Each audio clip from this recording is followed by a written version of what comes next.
Las opiniones vertidas en este programa son de exclusiva responsabilidad de quienes las emiten y no representan el pensamiento ni la línea editorial de C9N.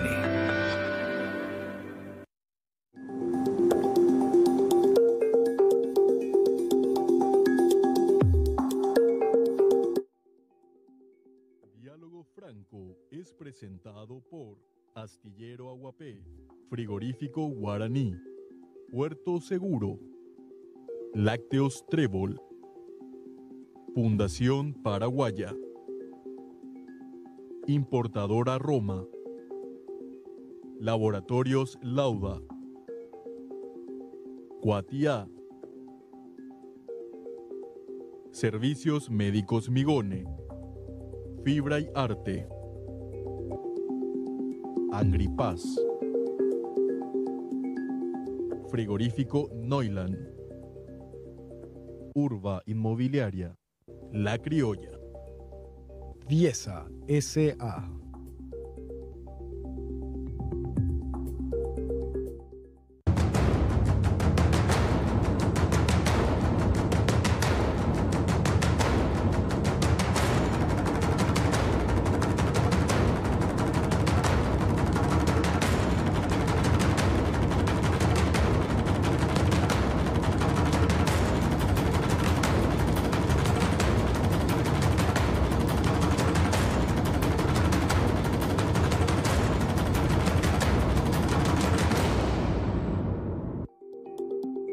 Muy buenas noches, queridas amigas, queridos amigos, comenzando un programa más de Diálogo Franco.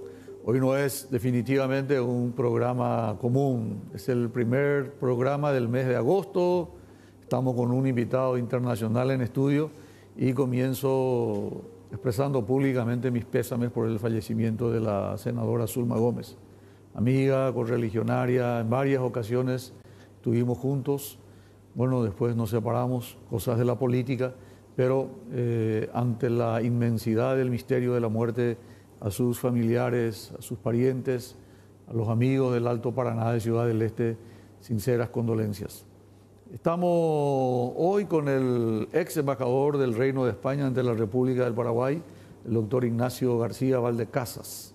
Estuvo en el periodo 1996 al 2001, periodo muy complicado de la historia paraguaya. Ustedes saben lo que pasó en el año 1999, la muerte de Argaña, en fin, las elecciones del 2000. Entonces yo era intendente y participaba con alguna frecuencia, invitado por el embajador García Valdecasas. Después nos enteramos de que el embajador Ignacio García Valdecasas estuvo, mejor dicho, después de Paraguay como embajador ante Rusia, estuvo también embajador de Malta, en otros países, otras misiones oficiales, pero se convirtió en un gran referente en España, en su país, de la crisis de la invasión rusa a Ucrania. Él estuvo antes 4 años como funcionario cuando todavía era la Unión de las Repúblicas Socialistas Soviéticas. Estuvo como estudiante durante 1 año aprendiendo el ruso, luego 4 años de embajador ya en la Federación Rusa. Entonces, definitivamente es una persona que sabe, que conoce, que tiene mucha tabla, como se suele decir en España, y está casado con una compatriota, con una paraguaya, la señora Raquel.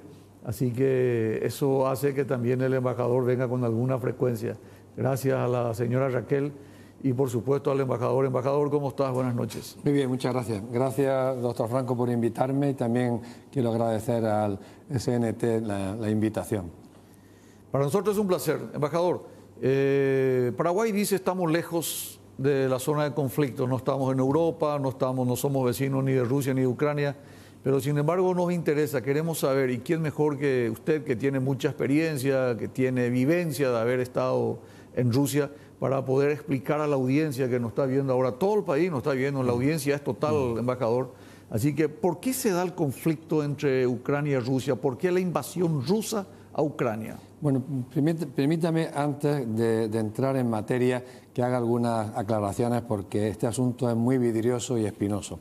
Yo quiero dejar bien claro que considero que la invasión de Ucrania es una violación del derecho internacional. Es una invasión rusa a Ucrania. Sí, es una violación del derecho internacional, es una intervención militar sin la autorización del Consejo de Seguridad.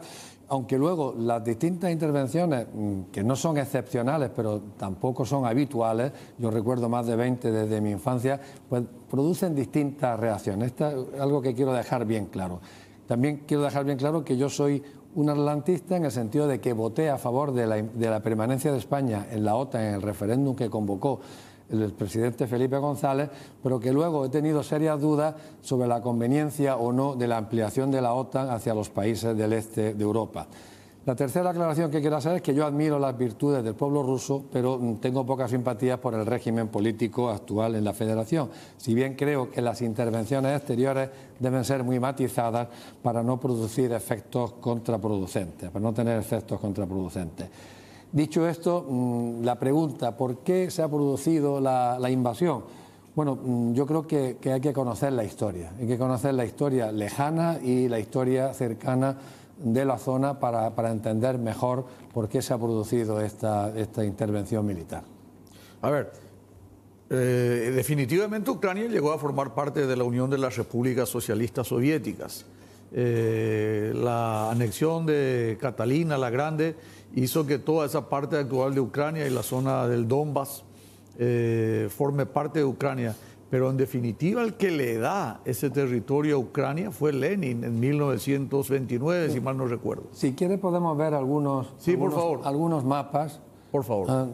Y podemos ir directamente. Bueno, ese es el comienzo del nacimiento de la identidad de los eslavos del norte. Son una serie de principados en el siglo IX, con Kiev como principado preeminente. Obsérvese que es muy interesante que los eslavos no habían llegado a vivir en la ribera del Mar Negro, pero sí tenían una especie de avanzadillas para permitir el contacto y la comunicación con Constantinopla y con el imperio bizantino. Podemos pasar al siguiente. Ya en el siglo X y XI se producen las distintas uniones entre estos principados bajo la égida de Kiev, y en el siglo XIII se produce, proveniente del este, la invasión de los mongoles de la Horda de Oro, y proveniente del oeste, de Occidente, la invasión de la mancomunidad polaco-lituana. Y es en esa situación cuando empieza la expansión del imperio ruso, del imperio zarista. Entonces, por un lado, podemos pasar al siguiente examen. Ahí vemos cómo lo que se ve como territorio... Esto sería el mapa de Ucrania, ¿no? Sí, este es el mapa histórico. En 1654 los cosacos del Don consiguen la autonomía de la comunidad polaco-lituana y enseguida se unen con el imperio ruso, que a partir de ese momento en la zona amarilla va conquistando todo el terreno a la Unión Polaco-Lituana. Y esa sería la unidad administrativa dentro del imperio ruso, el color amarillo y el azul oscuro. Eso sería Ucrania, unidad administrativa dentro del imperio zarista. Posteriormente a la revolución, Lenin decide que la zona que Catalina la Grande había conquistado a los mongoles y al imperio turco, que es una zona que nunca habían vivido eslavos hasta ese momento. Habían vivido normalmente poblaciones procedentes de Asia Central, que es la zona rosa, la incorpora a lo que se constituye en ese momento como la República Socialista Soviética de Ucrania. Entonces ya tenemos el color amarillo, el color azul y el color rosa. Posteriormente, con el pacto Molotov-Ribbentrop, Stalin toma una parte de la Polonia invadida por Hitler, que es la zona azul celeste, en 1939 y 1945. Y finalmente, en 1954, en el tercer centenario del Tratado de Pereslav de 1654, Khrushchev decide que la península de Crimea pase a pertenecer a la República Socialista Soviética de Ucrania. Entonces, el siguiente mapa podemos ver que esa historia, bueno, la vemos aquí, es el mismo mapa. Podemos pasar al siguiente, que esa historia se ve reflejada en un mapa étnico donde los rusos predominan en la zona este de Ucrania y los ucranianos en la zona oeste. En el siguiente mapa vemos que ese mapa étnico coincide con el mapa lingüístico. A la derecha, el color azul son la mayoría de ruso parlantes y a la izquierda de ucraniano parlantes. se confirma en el siguiente mapa, con matices, aunque los mapas lingüísticos están siendo muy manipulados, podemos pasar al mapa siguiente. Coinciden en general, los rusófonos están en la zona oriental y los ucranianos, los que hablan ucraniano, en la zona occidental. En el siguiente mapa vemos que el mapa étnico y el mapa lingüístico coincide con el mapa electoral. En el mapa electoral las elecciones, aquí están las de 2004, el siguiente, otro mapa electoral, 2004, perdón, el anterior, podemos volver al anterior, que es el mapa de 2010. Bueno, se ve, ya resumiendo, que la división étnica, la división lingüística, lleva a una división política electoral. Y yo creo que eso queda bastante claro. Eso es fundamental conocerlo. También es fundamental conocer la historia de las relaciones entre la OTAN y la Federación Rusa, desde la promesa que el secretario de Estado Baker le hizo a Gorbachov de que no se que si la Unión Soviética reconocía y aceptaba la reunificación de Alemania y la entrada y la permanencia de una Alemania reunificada en la OTAN, la OTAN no se extendería hacia Oriente, hacia el este, ni una sola pulgada. Impresionante la relación que hay, ¿verdad? Estuvimos viendo atentamente, embajador, y se nota que lo que sería para nosotros... Podemos ya quitar los mapas, ya lo volveremos sobre ellos más adelante quizás. Lo que sería la parte este del mapa de Ucrania es de dominio ruso, y lo que sería la parte oeste es definitivamente, desde el punto de vista lingüístico, desde el punto de vista poblacional y político incluso, más ucraniano.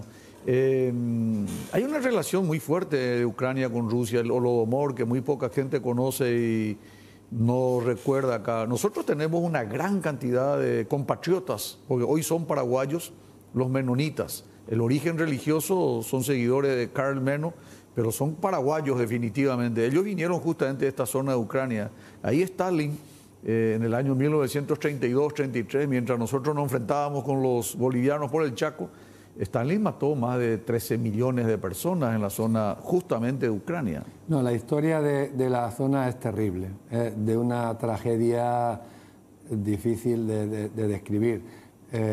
Ucrania sufrió la hambruna de la época soviética, sí. Y luego, cuando no se había recuperado de esa terrible tragedia, sufrió la invasión nazi de la Alemania nazi, que además se cebó especialmente en Ucrania contra los ucranianos y contra la población judía ucraniana. Sí. Dicen que el paso de Crimea de Rusia a la República Socialista Soviética de Ucrania por parte de Khrushchev se debió para compensar los terribles sufrimientos de Ucrania, aunque otros dicen que Crimea tiene contacto terrestre con Ucrania y no tenía contacto terrestre con Rusia, por lo que era más fácil de administrar desde Ucrania que desde Rusia, pero no puedo confirmar cuál es la versión más correcta. Pero de todos modos, embajador, lo que usted está diciendo tiene mucho asidero, porque cuando uno ve o escucha los reclamos que hace el actual presidente Vladimir Putin, establece básicamente como sus prioridades: primero, un camino terrestre que pase por el Donbass y que llegue hasta la península de Crimea, que es la única ribera sobre el lago, sobre agua dulce y fundamental estratégico, además por todo lo que es el Mediterráneo. Segundo, que ellos no permiten un surgimiento extraordinario de la OTAN hacia Rusia, sino que prefieren un colchón que lo tienen arriba con los países bielorrusos, que tienen también de alguna manera con Ucrania, y un poco más abajo. No quieren un contacto directo por una cuestión de seguridad, y además desde el punto de vista económico les convendría a Rusia, al decir de Vladimir Putin, retornar a la imagen de la antigua Unión de las Repúblicas Socialistas Soviéticas y tener un control como lo tienen hoy sobre Crimea. Bueno, para eso se inventaron los que se llaman los estados tampón, que se han utilizado desde Tailandia. Acá le decimos Irán, colchones. Como colchones, estado colchón, estado tampón. Lo que sí hay que tener muy presente, aparte de la explicación histórica, es que, aunque parezca que el río más importante en la historia rusa es el Volga, en realidad no lo es. El río más importante en la historia de Rusia es el Don, porque el Volga no llevaba a ninguna parte. El Volga iba al mar Caspio, que es un mar cerrado, y por el Volga entraban las invasiones asiáticas en invierno, cuando el Volga se helaba. Sin embargo, el Don salía al Mar Negro, tenía salida al mar y permitía la comunicación con el mundo europeo, con el resto de la cristiandad. Y además no solo es la vía de salida, un río navegable muy amplio, sino que al estar unido por un canal en los últimos 80 años con el río Volga, hace de que el Volga sea un río con salida a un mar abierto. Entonces, la importancia de la cuenca del Don y el río Don está en esta zona, claro, la zona del Donbass. Está en la zona en conflicto. La importancia de la cuenca del Don y de Crimea es una importancia estratégica extraordinaria. Por eso hay que tener siempre presente que desde el año 2008, que la OTAN ofreció la entrada a Bielorrusia, a Ucrania y a Georgia en el 2008, la diplomacia rusa no se ha cansado de repetir que la presencia de Ucrania, de la OTAN en Ucrania, era una amenaza existencial contra Rusia, utilizando la misma expresión que utilizó Kennedy cuando Khrushchev quiso establecer una base militar con armamento ofensivo y defensivo en la isla de Cuba, a 90 kilómetros de Miami. Claro. Y los rusos han dejado siempre bien claro desde el año 2008 que se trataba de una amenaza existencial contra la Federación de Rusia. Hay un tema, embajador, antes de ir al corte, que me gustaría tocar con usted, que guarda relación con lo que ocurrió en el 2014. En el 2014 se hace una suerte de plebiscito en la zona justamente de Crimea, y por más de que el sistema el concierto de las naciones internacionales no acepta, porque no hubo participación, sin embargo los rusos primero aceptaron y un día después ya ocuparon territorialmente, militarmente hablando, la zona de Crimea. ¿Qué importancia tiene ese 2014 si nos remontamos a hoy 2022? Es clave. Lo que está pasando ahora es una consecuencia de lo que ocurrió en 2014. En 2014 había un presidente legítimo, legalmente elegido, que se llamaba el señor Yanukovych, al cual se le pueden criticar. En uno de los mapas estaba, ¿eh? ¿Qué? En uno de los mapas estaba. Estaba su elección, en la división del mapa electoral. Pamela, ¿puede pasar el mapa donde ese mapa rojo? Electoral, mapa electoral. De color azul. Por favor. Adelante, el presidente Yanukovych se le puede acusar de cualquier cosa, de que no era muy hábil, de que no era muy honesto, pero un presidente legalmente elegido, democráticamente elegido, si se le quiere echar, hay que seguir los procedimientos constitucionales. La zona azul es donde Yanukovych tuvo mayoría, que coincide con la zona en la que se habla ruso y donde son étnicamente rusos.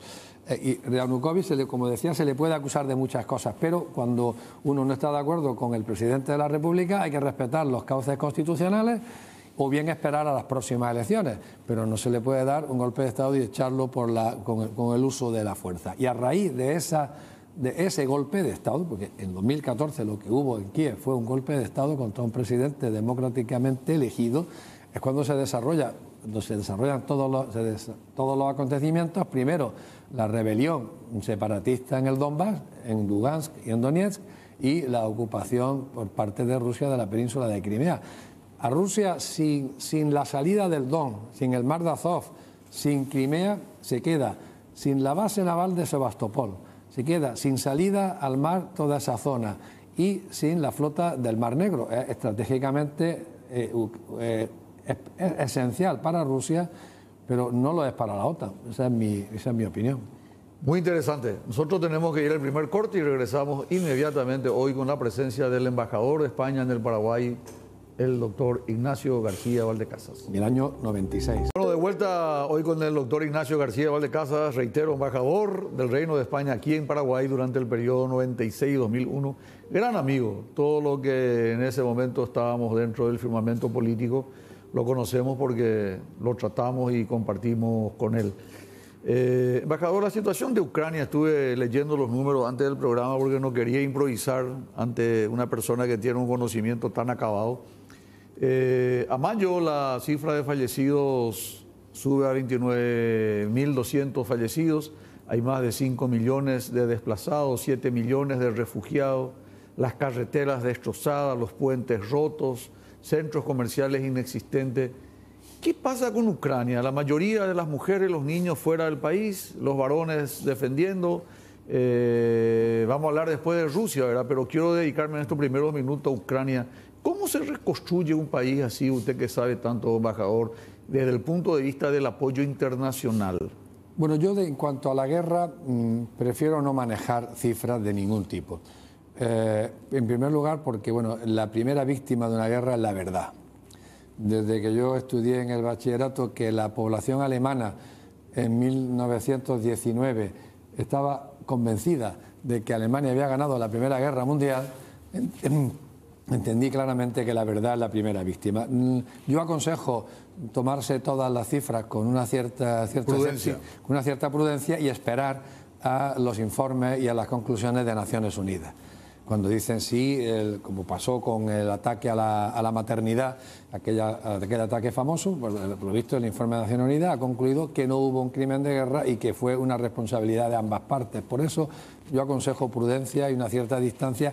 La situación es trágica para Ucrania, es la destrucción del país, como tú has dicho, las mujeres, muchas millones de mujeres, de niños están fuera, tenemos en España un número importante, y los hombres pues están luchando en esta guerra. La situación pues es absolutamente dramática y no sabemos hacia dónde va a evolucionar. Cuando hablamos de una reconstrucción y el aporte que le están dando los países, como dicen los rusos de Occidente o de la OTAN, Europa y Estados Unidos concretamente, es absolutamente insuficiente porque gran parte del apoyo va seguramente para armas. Entre paréntesis, están resistiendo bastante. ¿No se imaginaba el presidente Putin una resistencia tan heroica, tan, diríamos, de alguna manera épica del pueblo ucraniano? Sí, creo que ha sorprendido por todas partes la resistencia del pueblo ucraniano. Ahora ya sabemos algunos datos que no conocíamos al principio de la guerra. Sabemos ahora que la OTAN estaba activa en Ucrania desde 2014. Sabemos que la OTAN ha formado 10.000 soldados con estándar y con nivel europeo u occidental, a 10.000 soldados ucranianos cada año en los últimos 8 años, lo que da 80.000, que son los que pararon la ofensiva inicialmente, la ofensiva rusa que iba en dirección a Kiev.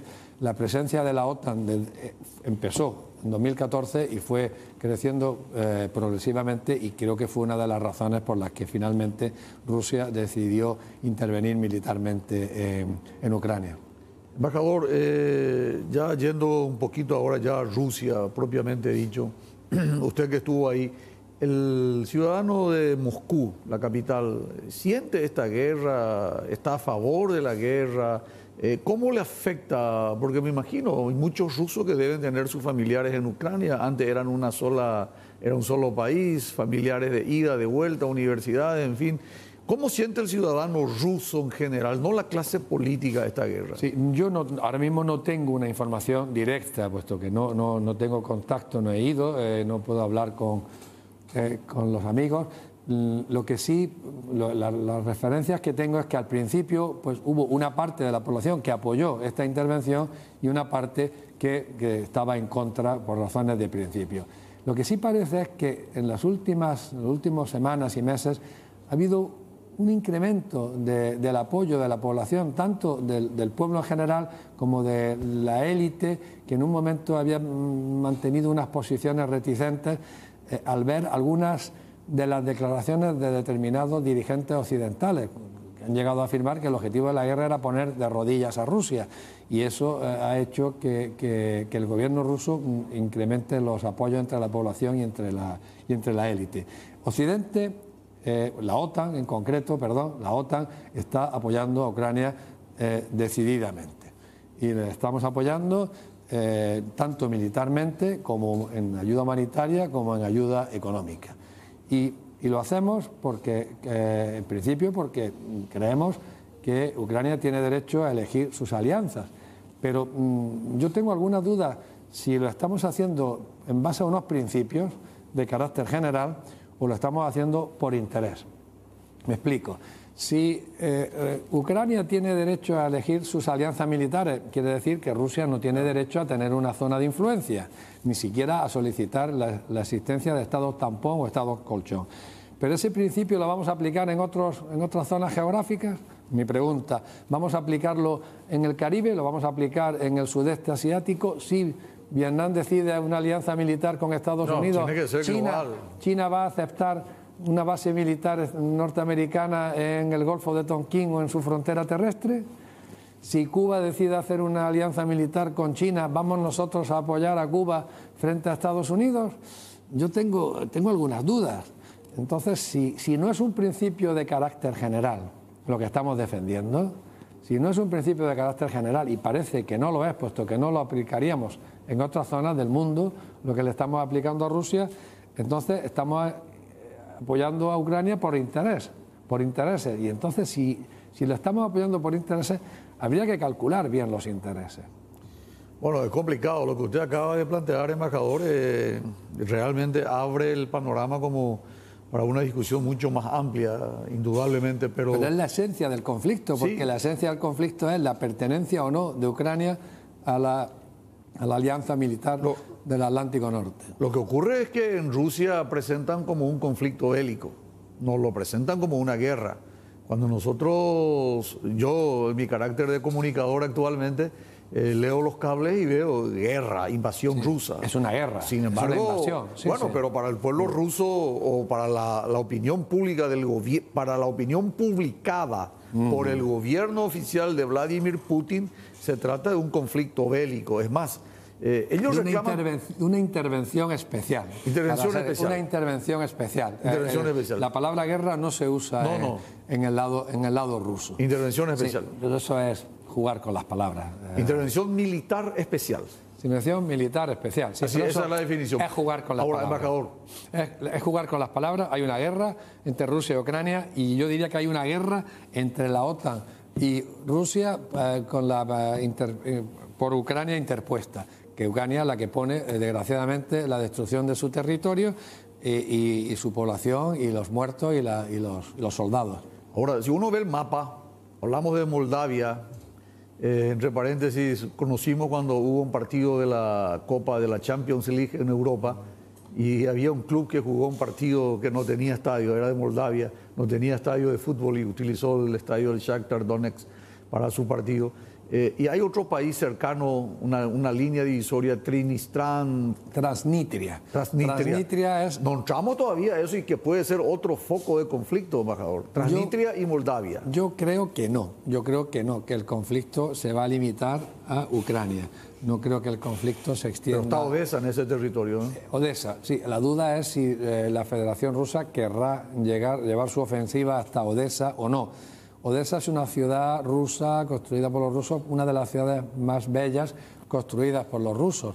Y para los rusos, Odessa como Kiev, pues tienen un simbolismo muy, muy especial.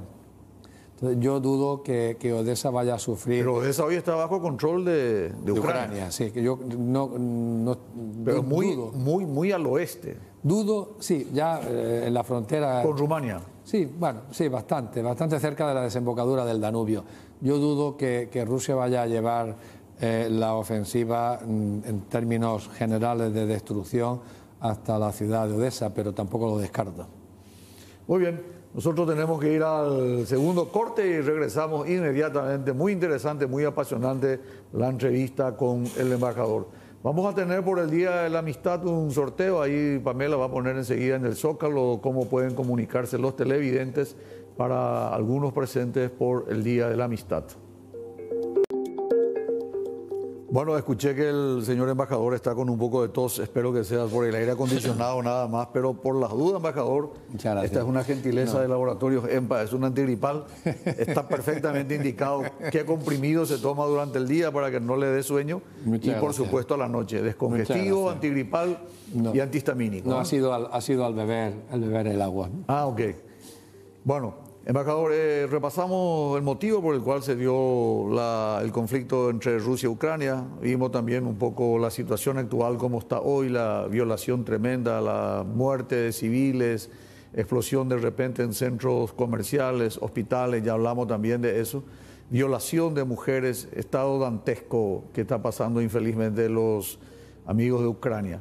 Ahora, ¿Cómo afecta a Europa? Visto que Ucrania tomó la decisión de disminuir 20% del gas que va desde Rusia a Europa, y si eso aumenta y llega a invierno a un 50-60%, ¿qué consecuencias puede tener para Europa? Bueno, yo creo que las consecuencias de la guerra hay que mirarlas en una perspectiva bastante amplia. Las primeras consecuencias son los riesgos que estamos corriendo. Estamos corriendo un riesgo nuclear. Alegremente, yo viví en la primera mitad de los años 80 del siglo XX en Moscú, en una época de una tensión terrible, con la guerra de Angola, la guerra en Nicaragua, la guerra en Salvador, en Mozambique. Y ahora hay una alegría y una inconsciencia como si se excluyera el accidente, como si se excluyera la escalada, como si se excluyera el delirio. Y el filósofo alemán Habermas ha escrito para recordarnos que el peligro de una escalada hacia una guerra nuclear está ahí. Ese es el primer riesgo que corremos. El segundo, el económico. Vamos a entrar en una crisis de una recesión con inflación. Y el tercero, el estratégico. Y eso lo ha advertido Kissinger. Todo esto a quien beneficia es a China. Y cuando llegue algún enfrentamiento con China, Rusia no va a estar ahí. Y si Rusia estuviera, va a estar con China. Y esos son tres riesgos que estamos corriendo quizás demasiado alegremente. Los segundos son los resultados, que es lo que tú me preguntabas, es algo más concreto.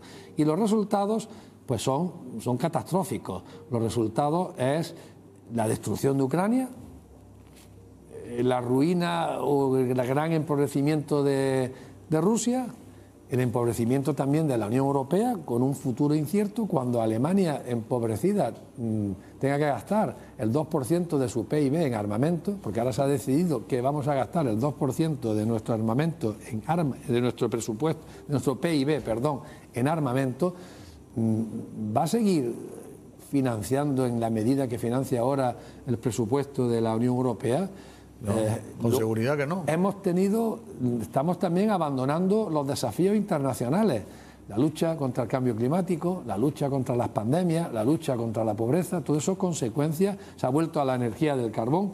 Es decir, el resultado va a ser claramente catastrófico. Se van a enriquecer las empresas de armamento y las empresas energéticas, sobre todo las norteamericanas, sobre todo las estadounidenses, pero todos los demás va a haber una gran pérdida y un gran desastre. Esas son las consecuencias generales del conflicto, de la guerra que estamos viviendo en Ucrania. Cuando hablamos de las consecuencias de alimentos, por ejemplo, hablamos de trigo. La zona de Ucrania es considerado el granero de Europa. No pueden sacar su producción. Justamente el día de hoy, parece que embajador, sabiendo que usted iba a estar acá en Diálogo Franco, ha salido el primer barco con 26.000 toneladas. Y bueno, es una esperanza de que ese acuerdo entre Ucrania y Rusia, porque a nosotros, los europeos, nos ha supuesto un incremento importante del coste de los alimentos.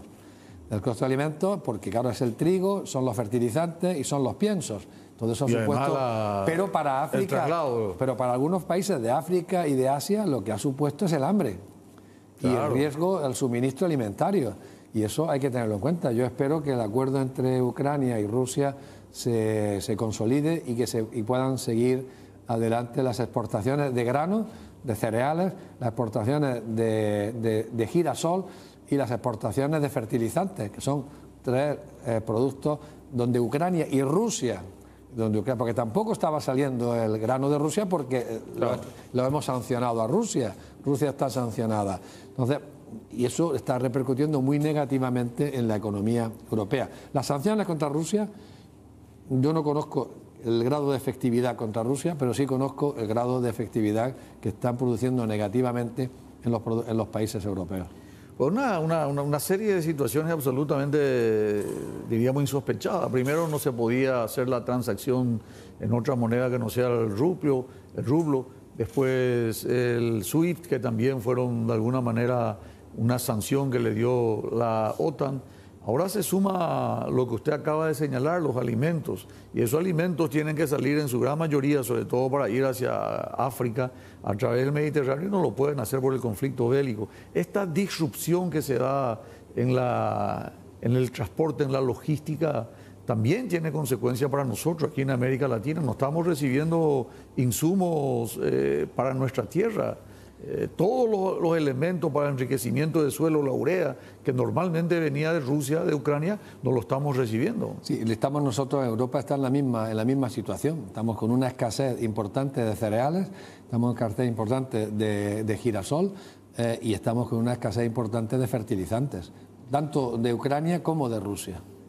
Cuando uno ve a algunos hombres influyentes, el presidente Joe Biden, cuando le escucha a Sergei Lavrov, el canciller de Rusia, o al propio Papa Francisco, diciendo que no se puede descartar una tercera guerra mundial, ¿qué tan cerca de un conflicto de gran escala estamos consecuencia de esto que ocurre entre Rusia y Ucrania, embajador? Bueno, yo en eso prefiero no pronunciarme. Yo creo que aunque estamos viviendo una cierta frivolidad e inconsciencia en excluir la posibilidad de que el conflicto sufra una escalada o haya un acto de locura, un accidente, yo espero que no se descontrole y que vayamos a un conflicto mayor. El Papa lo ha dicho claramente, lo ha dicho el filósofo Habermas, pero espero que finalmente los dirigentes de los distintos países pues, mantengan la cabeza fría y no lleguemos a una situación irreversible. Ahora, una tercera guerra mundial va a ser una guerra nuclear, embajador. No va a ser una guerra convencional como la que leemos en la historia, la primera o la segunda. No, eso está claro, eso está claro. Rusia es el país con mayor potencial de ojivas nucleares del planeta. Bueno, yo no soy un experto en armamento, en rearme ni en desarme. Es posible que Rusia tenga el mayor número de ojivas, de cabezas nucleares, pero eso no quiere decir que sea el país en términos nucleares más poderoso. Yo creo que... Bueno, yo le cuento lo que aparece en la estadística, porque cuando preparé el programa de hoy estuve leyendo y hablamos casi el 60%, incluso con algunas ojivas que tienen capacidad transcontinental. Sí, pero eso también hay un... Estratégicas. Sí, pero al parecer también, según los expertos, que yo no lo soy, gran parte de ese material, de ese armamento es bastante obsoleto. Cuando se habla de los países bálticos, Lituania, todos esos, los tres países que está, Estonia, ¿cuál es la situación? Rusia, estos países pasaron a formar parte de la OTAN, sin embargo no le permite a Ucrania, tampoco a los países escandinavos. Rusia lo que quiere es, así en el buen sentido de la palabra, ya no la muralla de antes, sino un colchón de países y no tener ningún tipo de relación con OTAN. Bueno, yo creo que esa es la posición de la mayoría de las grandes potencias que no quieren tener un contacto con otra, de su territorio tenga un contacto con otra gran potencia. De hecho, los Estados Unidos mantienen activa y vigente la doctrina Monroe, en la que no ya su vecindad, sino todo el continente, desde Alaska hasta Tierra del Fuego, pues los Estados Unidos no van a aceptar una presencia militar hostil en el hemisferio occidental. Eso puede uno tener la opinión que quiera, pero no se debe confundir los deseos con las realidades, y la realidad en la política internacional es bastante cruel en ese sentido, ¿no? Muchas preguntas usted no quiso responder, embajador, pero hay una que le suplico que nos responda, porque es muy importante, viniendo de usted, que es una persona que tiene una formación académica realmente muy dilatada. Este conflicto, esta guerra, ¿se pudo haber evitado, embajador García Valdecasas? A la vuelta de la pausa, por favor, si nos comenta. Lo contestaré con mucho gusto. Embajador, muy contento, muy buena repercusión. Me están informando del programa, el seguimiento, los mensajes que estamos recibiendo al WhatsApp de la radio. La gente que quiera acceder a estos obsequios puede comunicarse a las redes sociales que aparece ahí en el zócalo de la pantalla. Así que, por favor, eso se maneja directamente con la producción. Embajador, hablamos de esta situación. De la pregunta. ¿Se pudo haber evitado esto?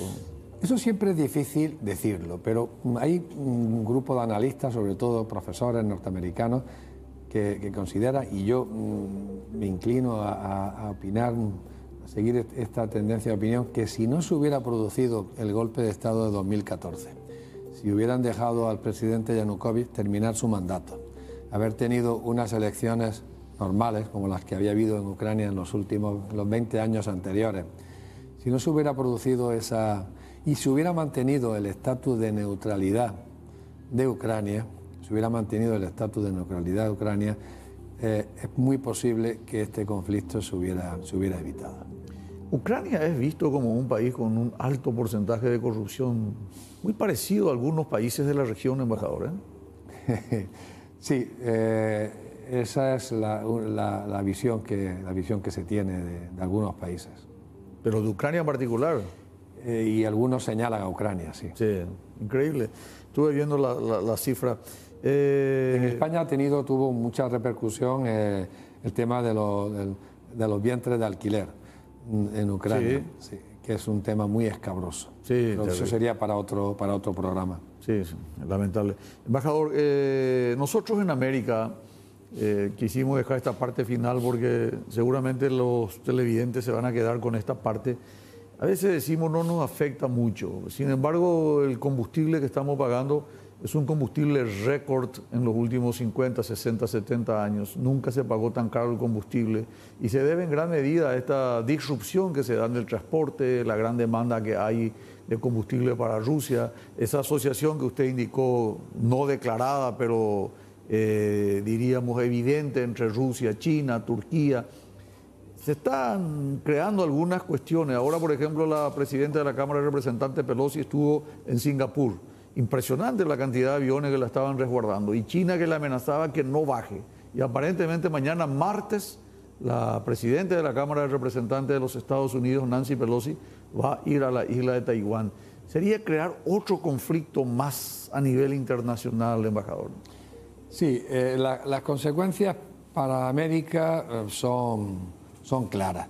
El tema del combustible nos afecta a todos, pero el precio del petróleo no está más alto que estaba hace un año, al contrario, está más bajo. O sea, los combustibles están más altos. Acá sigue subiendo cada semana, embajador. Sí, pero lo que ojalá que le escuche el presidente de Petropar. No, pero el precio del barril está más bajo. Lo que ocurre, ahora bajó a 97, 92. Claro, estaba a 110, a 105. Ahora bajó a 92. Entonces, la subida del precio de los combustibles, de la nafta y del diésel, la gasoil y gasolina, como le llamamos nosotros, no se debe a la subida del precio del petróleo, sino se debe, según algunos técnicos, a la falta de capacidad de refino, para refinar productos que antes se importaban de Rusia y de China ya refinados. En concreto, lo que se importaba mucho, por lo menos en Europa, era el diésel ya refinado, ya en forma de diésel. Pero claro, el mercado es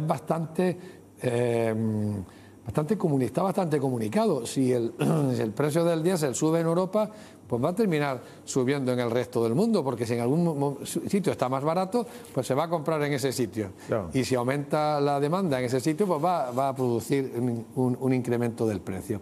Le vamos a tener que traer el próximo lunes para que le hable al presidente de Petropar, porque acá hay que bajar el precio. Hoy China está en una recesión como consecuencia de la pandemia, entonces hay una baja demanda del petróleo. Hoy bajó, se derrumbó el término, se desplomó el precio del petróleo. Pero, por ejemplo, en Europa Occidental... Pero acá nunca se desploma, embajador.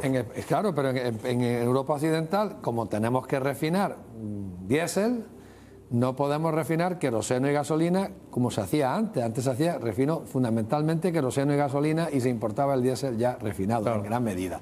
Entonces ahora refinar el diésel, pues resulta que el diésel es tan caro como la gasolina. Bueno, ahora a mí me interesa mucho ese tema, pero infelizmente se nos va el tiempo. Entonces, quiero entender algo.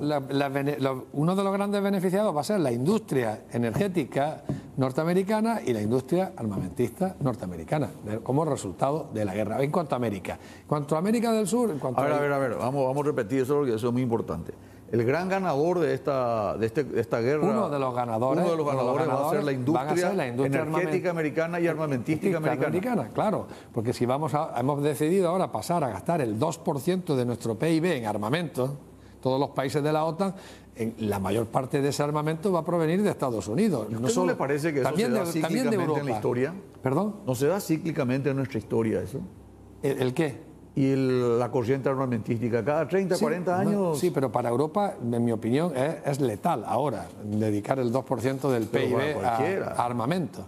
dedicar el 2% al armamento. Y la energética, porque el gas que antes se compraba a Rusia se va a comprar a Estados Unidos licuado y luego regasificado. España no tiene ese problema del gas ruso porque nosotros no estábamos conectados a los gaseoductos europeos y teníamos nuestras plantas de regasificadoras, importábamos el gas licuado y luego lo regasificábamos en nuestras plantas, con lo cual nosotros tenemos, pero en vez de comprar ahora a Argelia, le estamos comprando a Estados Unidos y el resto de Europa tendrá que comprarle a Estados Unidos el gas licuado en lugar de comprarlo a Rusia.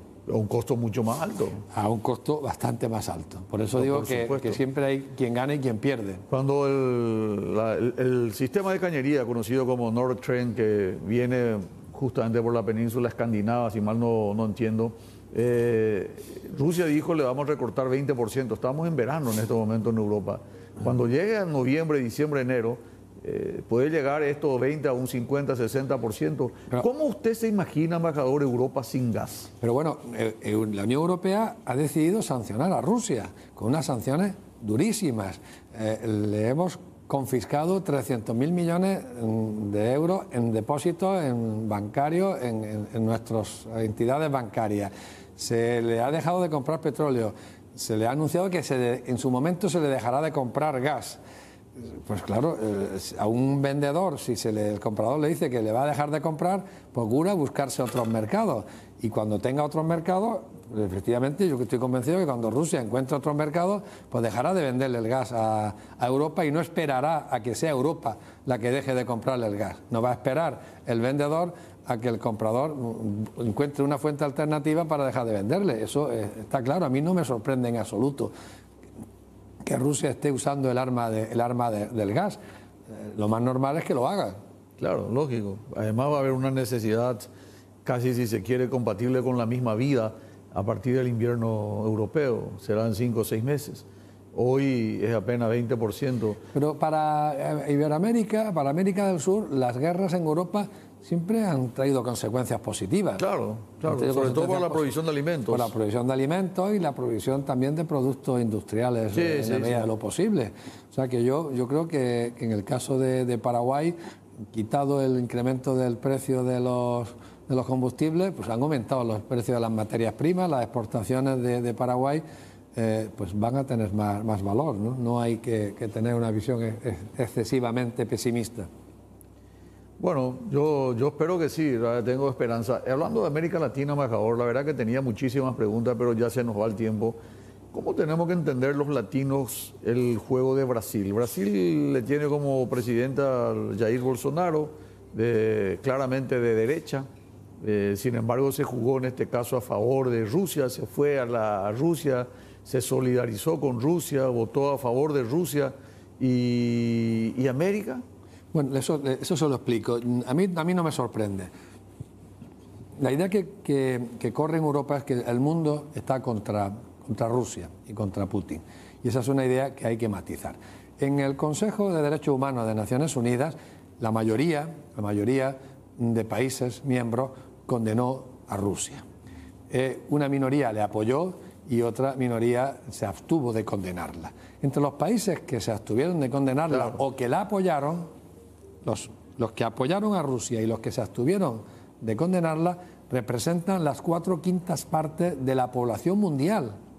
Las 4/5 partes de la población mundial se abstuvieron de condenar a Rusia o se abstuvieron o le apoyaron. El BRICS. Y ahí están los BRICS. Brasil, Rusia, lógicamente, India, China y Sudáfrica. Pero en ese grupo de países que apoyaron a Rusia o que se abstuvieron están todos los grandes países fuera de Estados Unidos y de Europa y de Japón. Está México, está Brasil, están todos los grandes países africanos, están todos los países del Golfo, Irán, Pakistán, Indonesia, China, por supuesto. Entonces, hay que matizar la realidad. Y Brasil, pues, quiso mantenerse dentro del grupo BRICS, que es una de sus prioridades en su política exterior. Claro. Y no votó a favor de Rusia, pero sí se abstuvo de condenarla y, en consecuencia, pues fue a la reunión con el BRICS, porque no fue una reunión bilateral con Rusia, fue una reunión del grupo BRICS: Brasil, Rusia, India, China y Sudáfrica. Finalmente, embajador, prácticamente en el momento ya de despedirnos, ¿Usted cree que este conflicto va a terminar de aquí a poco o esto va a ser una guerra de guerrilla como tuvimos en otros países como Vietnam, por ejemplo? No, guerra de guerrilla decididamente no. Eso estoy yo. Hay una resistencia civil la que está en estos momentos. Pero no en los territorios ocupados por Rusia. No en el Donbass, que ya era prorruso antes desde 2014, y en Crimea no ha habido ninguna resistencia armada en esos territorios, y no parece que la haya en los nuevos territorios que ha ocupado Rusia. Guerra de guerrilla, yo lo excluyo. Lo que no estoy en condiciones es decir hasta cuándo va a durar el conflicto. En cierto modo va a depender de la ayuda que reciba Ucrania, que siga recibiendo Ucrania, de la OTAN y especialmente de Estados Unidos. Cuando termine este año, según algunos cálculos, la ayuda militar recibida por Ucrania de la OTAN y de Estados Unidos equivale al presupuesto total militar de la Federación de Rusia. Es decir, que el presupuesto que tendría Ucrania sería el mismo que tendría Rusia, el presupuesto militar, el presupuesto de defensa. Y va a depender también de la ayuda que reciba Rusia del mundo exterior. Que ahí no será una ayuda militar, sino una ayuda económica en forma comercial. Es decir, si Rusia puede sustituir el destino de sus exportaciones de materias primas y sobre todo de materias primas energéticas, pues las sanciones que le ha impuesto los países de la Unión Europea, Estados Unidos, tendrán menos efecto y Rusia podrá continuar el esfuerzo bélico. Y también dependerá de la resistencia de la población rusa, que a veces en la historia nos ha dado un ejemplo de resistencia y de capacidad de aguante absolutamente extraordinaria.